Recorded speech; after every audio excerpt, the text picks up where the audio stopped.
ABC News found that 86% of Americans believe that President Biden is too old to run for a second term. Today, we went around campus and asked GW students if they agreed with the statement and why. I think that he's at the age where even a lot of people question if he can drive a car.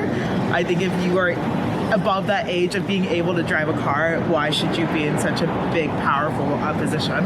I think if they can limit how young someone can be to be a president, they can also limit how old.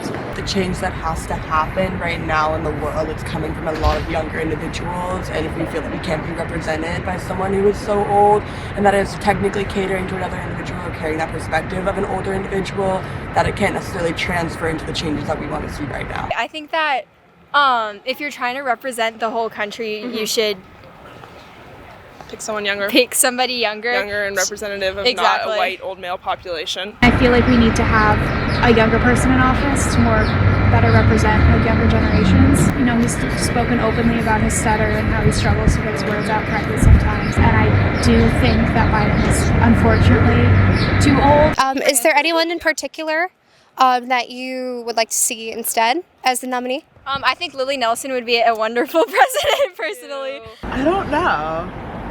I'm not 100% sure who I would like to see instead, because every politician currently is quite old or not great. I did like Pete Buttigieg when he was running in 2020. I don't know necessarily who has the best chance and has best left to actually elect the people. What do you think about the president's handling of the immigration crisis? I don't know. I feel like a lot of the times, like, I don't really know.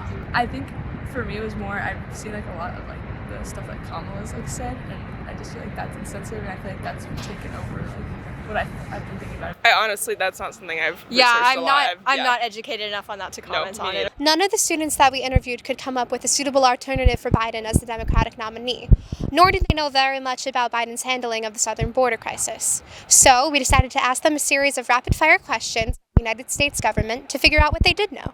How many amendments are in the Constitution? Oh, it's